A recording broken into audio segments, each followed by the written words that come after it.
할렐루야. 네, 이 새벽에 나오신 여러분들 환영하고 축복합니다. 우리 옆에 분들하고 또 한번 인사하시죠. 예수님으로 충만한 하루 됩시다. 예수님으로 충만한 하루 됩시다. 네, 감사합니다. 각기 섬기는 교회는 달라도 이렇게 새벽에 또 와서 우리가 하나님 말씀 들으니까 우리 하나님이 얼마나 기뻐하시겠어요. 정말 한 주간이 시작되는 이제 고난주간 월요일 새벽입니다. 예수님을 깊이 생각하는 복된 한 주간 되시기를 간절히 바랍니다. 자, 우리가 많이 이 10장과 11장을 들으면서 많이 귀에 들려오는 단어가 있어요. 부활이라는 단어와 생명이라는 단어예요. 영생, 구원, 부활. 그런데 가장 많이 등장하는 단어가 생명이라는 단어. 자, 오늘 우리가 다시 읽은 이 본문에도 예수님께서 생명에 대해서 말씀하고 있죠. 자, 우리 10절 말씀 한번 드리고 10절입니다. 시작. 도둑이 오는 것은 도둑질하고 죽이고 멸망시키려는 것뿐이요 내가 온 것은 양으로 생명을 얻게 하고 더 풍성히 얻게 하려는 것이라. 아멘. 그랬습니다. 이 선한 목자의 이야기를 하시면서 나는 양의 목자다, 나는 선한 목자다, 나는 양의 문이다. 그러면서 예수님 하신 말씀이 도둑이 오는 것은 도둑질하고 죽이는 거예요. 도둑이라는 건 누구예요? 사탄과 마귀예요. 하나님이 인간을 하나님의 형상대로 아름답게 지으시고 거기에 하나님의 생명을 불어넣었어요. 그래서 인간이 생명이 되었다 그랬습니다. 그런데 결국 인간의 생명을 탐하는 자가 있어요. 사탄 마귀죠. 뱀이 와서 인간을 유혹했고 하나님이 금하신 선악과를 먹음으로 인간에게서 생명이 상실됩니다. 물론 육체적인 생명은 있었어요. 그러나 그거는 하나님이 주신 생명이 아니에요. 여기 성경이 말하는 생명은 이 조에라는 말인데 이것은 그리스도와 관련된 하나님이 부어주신 생명이에요. 우리가 시장에 가면은 많은 사람들이 걸어다녀요. 저 생명 있는 사람이네, 육체가 살아있네. 그러나 그것도 생명이지만 그건 육체적 생명이에요. 여기서 예수님 말하는 생명은 바로 영적인 생명이다. 영적인 생명이다. 예수님께서는 우리에게 영원한 생명을 주시기 원하세요. 그래서 사단에게 우리가 이 생명을 빼앗겨서도 인간은 육체적 생명은 살아있었죠. 아담과 하와는 존재했어요. 그러나 이미 그들은 죽은 자들이에요. 사단이 온 것은 도둑질하고 멸망시키라는 거예요. 결국 그들은 이 땅에 살다가 죄악 중에 살다가 어떻게 마지막은 지옥에 멸망에 떨어지는 거예요. 그래서 하나님께서는 인간을 불쌍히 여기시고 이 땅에 예수 그리스도를 보내신 거예요. 그 예수님이 오셔서 그분의 생명을 우리에게 나눠주시는 거죠. 전가시키는 거죠. 그래서 그 과정이 바로 이 땅에 오셔서 십자가를 통해서 우리에게 영원한 생명을 주시는 거예요. 내가 온 것은 양으로 생명을 얻게 하고 더 풍성히 얻게 하려는 것이다.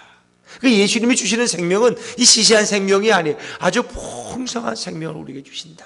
이 풍성하다는 건 뭐예요? 예수님으로 충만한 인생, 하나님의 사랑을 듬뿍 받은 그런 영원한 생명을 가지고 이 땅에 살다가 우리는 죽어도 영원히 사는 존재가 되는 거예요. 그래서 여기서 11절에 보니까 어떤 말씀이 있어요? 11절 한번 읽어보죠. 시작. 나는 선한 목자라. 선한 목자는 양들을 위하여 목숨을 버리거니와. 양이 어려움에 처하면 목자는 생명을 걸고 이 맹수들과 싸워서 양을 구해내는 거예요. 근데 예수님 자신은 선한 목자라고 말해요. 선한 목자는 누구를 위해서? 양들을 위해서 목숨을 버린다. 거짓 목자, 사꾼 목자는 양들이 위험을 당하면 도망가버려. 자기만 살겠다고. 그러나 선한 목자는 자기의 목숨을 버린다는 거예요. 양들을 지키기 위해서. 이 얘기는 뭐예요? 예수님이 결국 뭐예요? 십자가에 죽으신다는 거예요. 우리를 대신해서 우리를 살리기 위해서 예수님이 십자가에 죽으심으로 저와 여러분이 영원한 생명을 얻게 된 줄로 믿습니다. 나는 목숨을 버린다. 15절에도 보니까 뭐예요? 나는 양을 위하여 목숨을 버리노라. 이 목숨을 버리는 이유가 뭐예요? 17절 말씀, 요한복음 10장 17절 말씀 같이 읽어보죠. 시작. 내가 내 목숨을 버리는 것은 그것을 내가 다시 얻기 위함이니 이로 말미암아 아버지께서 나를 사랑하시느니라. 아멘. 그것을 내가 다시 얻기 위함이다. 결국 예수님은 자신이 십자가에서 목숨을 버리지만 그런 다시 부활하시죠. 그러나 동시에 예수님이 양들을 위해 목숨을 버린다는 것은 양들에게 새로운 생명을 주기 위해서, 영원한 생명을 주기 위해서, 그 생명은 부활을 통해서 얻어지는 생명인 줄로 믿습니다. 그래서 우리가 흔히 여기서 말하는 생명, 예수님이 주시는 생명은 조회라고 말하는데 이런 육체적 생명, 그것은 우리가 푸시케라고 말해요. 푸시케. 달라요. 저 사람은 병원에 가면은 뭐 생명이 호흡을 하면은 살아있는 거고 호흡이 끊어지면 죽는 거잖아요. 근데 그런 게 말하는 것은 육체적인 생명이, 아직 육체적 생명이 살아있다. 그러나 우리가 말하는 것은 영적인 생명이. 예수를 모르는 사람은 다 영적으로 죽은 사람이에요. 영적인 생명이 없는, 그리스도의 생명이 없는 거예요. 그래서 그리스도의 부활을 통해서 주어지는 그 그리스도의 생명이 부어질 때 그런 조의 생명을 얻다. 그를 구원받은 자라고 말하는 것입니다. 그래서 그 생명과 영적인 생명과 육체적인 생명은 근본적으로 다른 것이다. 개들도 육체적 생명은 있어요. 예수를 모르는 사람도 육체적 생명은 있어요. 그러나 그에게는 영적인 생명이 없다. 영적인 생명이 없으면 그런 지옥불에 떨어지는 사람이요, 그런 천국에 들어갈 수 없는 사람이 되는 거죠. 예수님은 자신의 목숨을 버림으로써 우리에게 영원한 생명을 주시기를 원했다. 그리고 예수님이 주신 생명은 누가 빼앗을 수 있어요, 없어요? 빼앗을 수 없어요. 자, 우리 한번 또 읽어보죠. 요한복음 10장 28절 말씀. 요한복음 10장 28절 같이 읽습니다. 시작.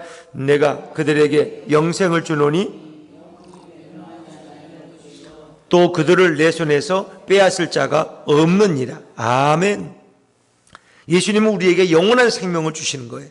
그건 영원히 멸망하지 않을 그런 생명이에요. 근데 그들을 내 손에서 빼앗을 자가 없다. 예수님이 주신 영원한 생명은 누가 앗아갈 자가 없다는 거예요. 앗아갈 자가 없다.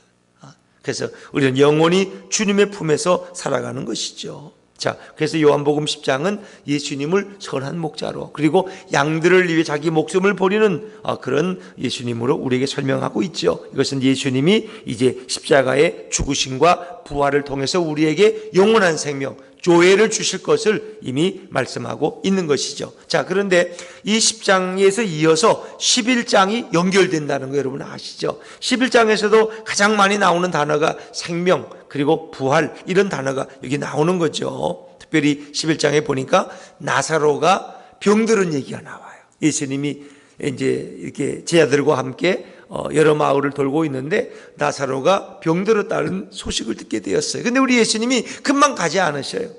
그리고 마지막에 이제 나사로가 죽었다는 말을 들었을 때 예수님이 나사로가 잠들었다, 가서 깨우러 가자, 이렇게 하시는 거예요. 그러니까 예수님이 볼 때는 우리가 죽어 있는 게 뭐예요? 잠들어 있는 거하고 똑같은 거예요. 잠들어 있는 거하고. 그래서 우리가 이 땅에서 살다가 노쇠해서 또 병들어서 죽잖아요. 그럼 뭐예요? 마지막 예수님이 오실 때, 천사장들의 나팔소리와 함께 올 때, 그분이 오실 때 우리는 그 잠에서 깨어나는 거예요. 잠에서. 그래서 그리스도인에게 죽음은 잠자는 것과 동일하다 하는 거죠. 참 놀라운 말씀이에요. 나사로를 깨우러 가자 하면서 오셨어요. 근데 예수님이 오셔서 마르다와 그의 이제 노인인 마르다와 대화하는 가운데 아주 놀라운 말씀을 하셔요. 자, 요한복음 11장 25절 26절 말씀. 요한복음 11장 25절 26절 말씀 같이 읽습니다. 시작. 예수께서 이르시되 나는 부활이요 생명이니 나를 믿는 자는 죽어도 살겠고 무릇 살아서 나를 믿는 자는 영원히 죽지 아니하리니 이것을 내가 믿느냐. 아멘. 놀라운 말씀이에요. 말하다가 아니 예수님이 여기 안 계셨더라면 우리 오빠 나사로가 안 죽었을 텐데요. 그 예수님께서 놀라운 말씀하셔요. 놀라운 말씀을. 나는 부활이요 생명이니 나를 믿는 자는 죽어도 산다. 죽어도 산다. 우리는 부활이요 생명이신 예수님을 믿으면 우리에겐 죽음이 있어요, 없어요? 죽음이 없는 거예요.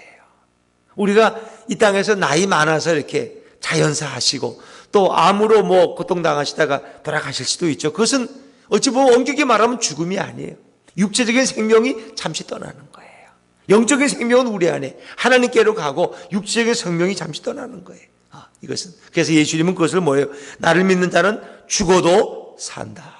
그래서 우리에게는 죽음이 두렵지 않은 거예요. 초대교회 시대에 많은 사람들이 이런 로마 원형 경기장에서 거기서 사자의 밥으로 던져지죠. 많은 크리스찬들이. 그러나 그들은 죽음 앞에서도 담대할 수 있어요. 왜? 이거는 하나의 과정이지 이건 영원한 죽음이 아니에요.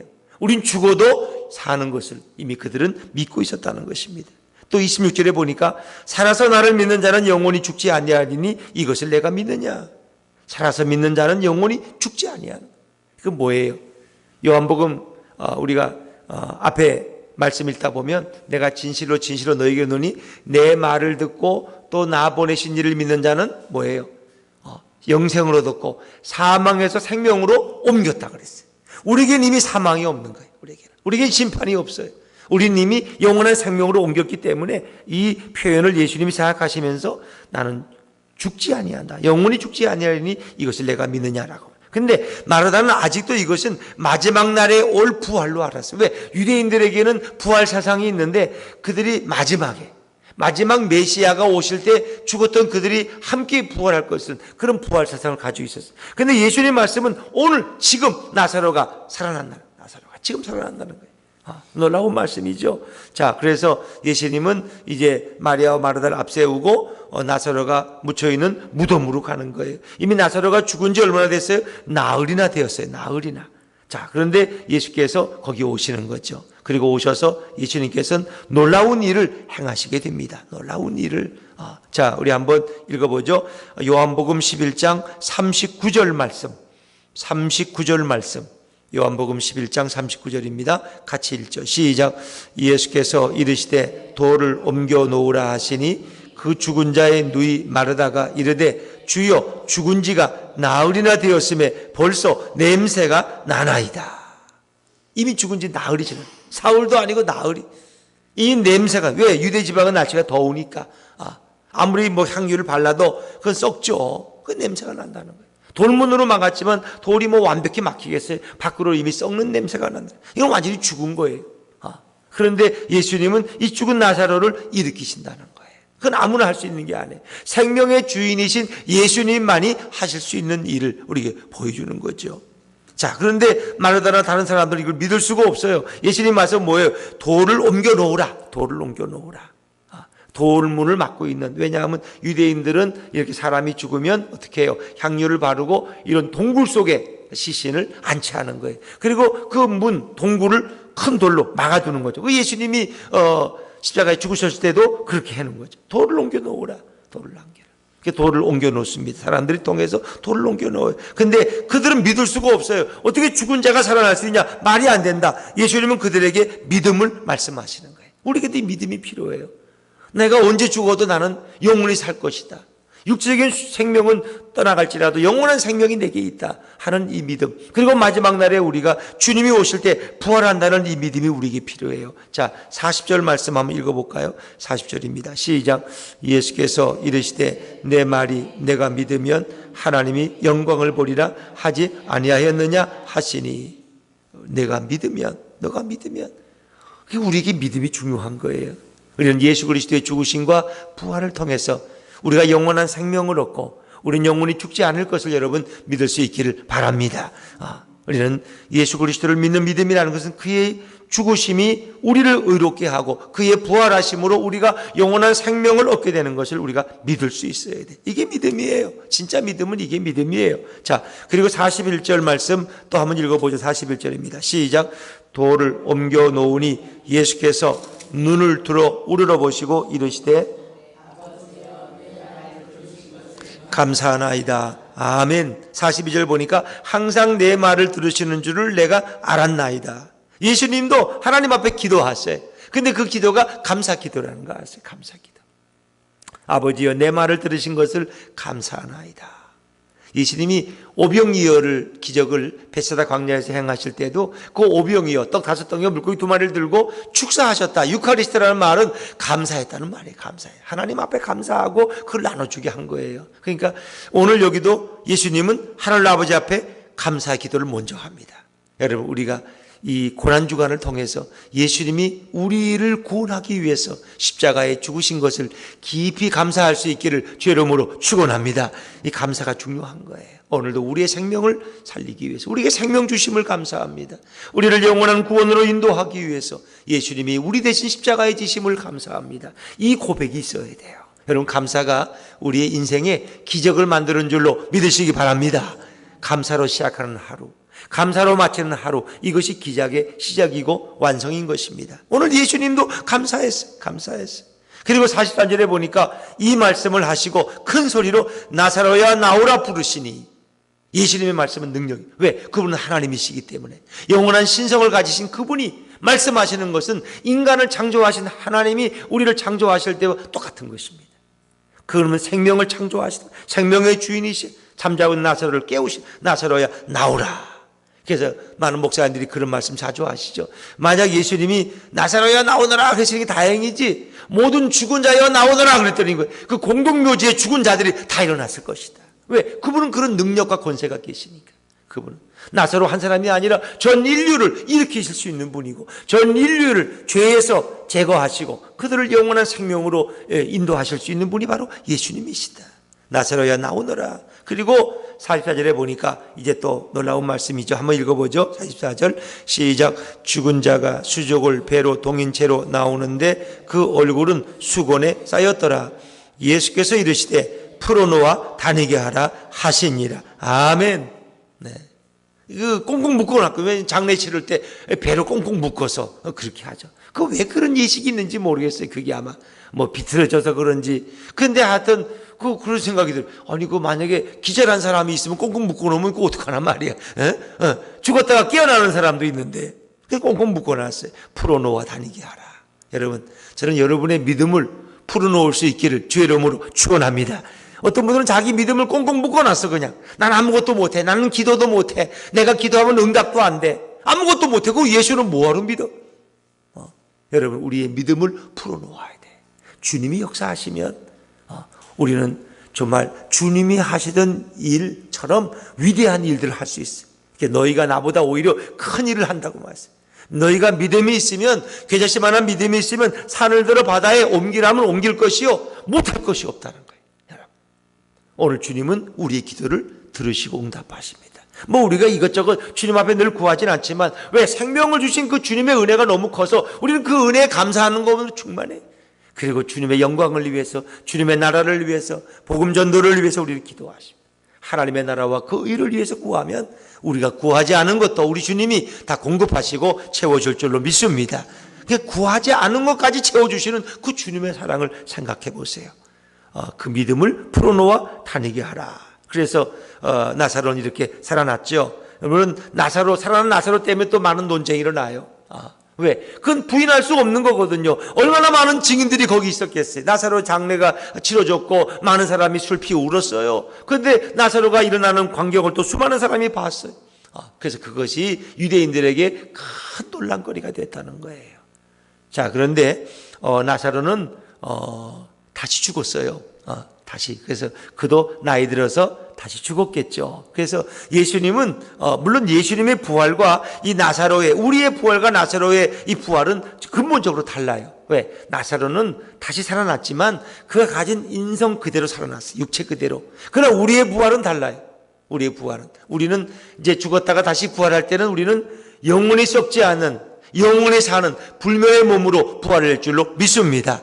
그래서 이건 하나의 상징이에요. 상징. 하나의 예표예요. 그래서 죽었던 나사로가 살아난 것은, 다시 말하면 예수님이 십자가에 죽으셨다가 다시 살아날 것을 우리에게 미리 보여주고 있는 거예요. 첫 번째는. 두 번째는 우리 성도들이 이 땅에서 죽었다가 다시 살아날 것, 부활할 것을 우리에게 보여주고 있는 거예요. 하나의 예표고 상징적인 모습이다 하는 것을 여러분이 이해하시면 되겠습니다. 중요한 것은 오늘 예수님은 그분이 죽으심과 그분의 부활을 통해서 우리에게 영원한 생명을 주실 수 있는 분이시다 하는 겁니다. 오늘도 그 생명이 얼마나 귀한지 모릅니다. 우리는 고난주간에 그분이 고난당하시고 십자가에서 우리의 구원을 완성하심으로 우리에게 썩지 않는 영원한 생명을 주신 주님의 은혜에 감사함으로 이 한 주간 예수님을 찬양하면서 보낼 수 있기를 주의 이름으로 축원합니다.